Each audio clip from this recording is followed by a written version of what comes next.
Tasmania is playing a key role in a Noah's Ark type experiment to repopulate and restore woodlands interstate. The eastern bettong was declared extinct on mainland Australia close to a century ago. Scientists have been trapping small numbers of the rabbit-sized marsupial before packing them into special crates to be flown to the ACT. They're then being released in an experimental reserve which is surrounded by fox and cat-proof fences. Fiona Breen reports. It's a cool, clear night for a team of scientists meeting in bushland near Hobart to search for eastern bettongs. The rabbit-sized wallaby is only found in Tasmania.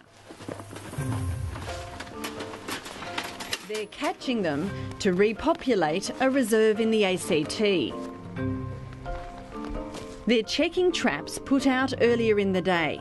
Out of 75 traps, they find 4 bettongs. Each one is taken to a makeshift surgery in the back of a ute and given the once-over by the vet. It's a little, probably a young male. Young male, yep. Just on the edge of adulthood there.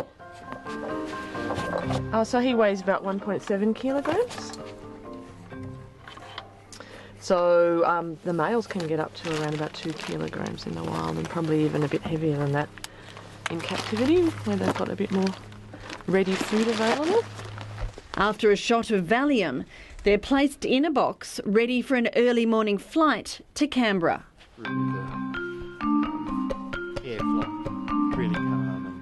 This is an ideal animal to take. It's a bonus that we know she's breeding because she's got the pouch young, and eventually when that young emerges, that'll be an additional animal to the colony, so it'll grow a bit faster as a result of animals like this.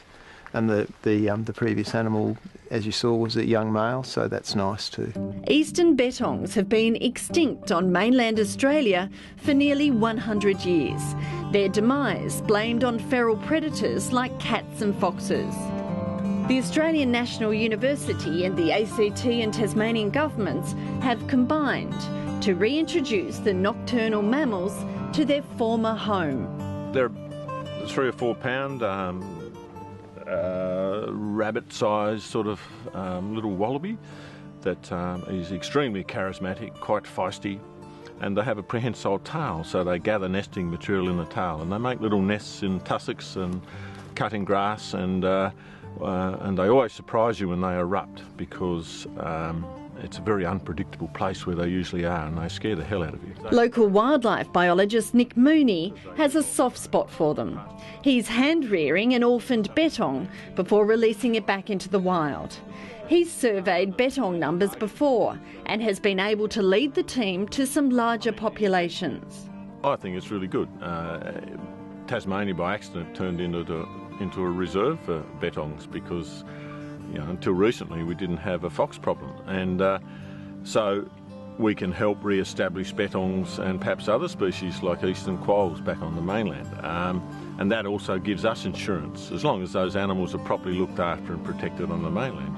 Of course, there's no point putting them back into the original situation, but that's not what's happening.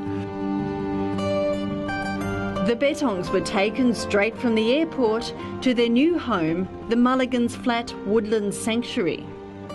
Well, it's a unique place because it's 450 hectares right on the edge of Canberra, so there are very few places like this.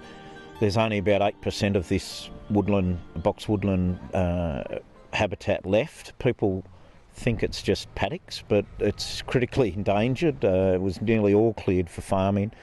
And these guys are bringing it back to somewhat like it was like when Europeans arrived here.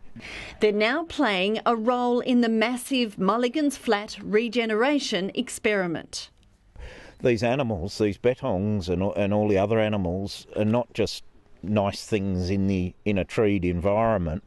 They're part of the whole ecosystem and they drive it. So they're eating these truffles away, digging 3,000 hole dig-ins per hectare, which is quite extraordinary. If the eastern bettong survives and prospers at Mulligan's Flat, it's hoped more can be released outside the reserve. But at this stage, it's one tentative step at a time.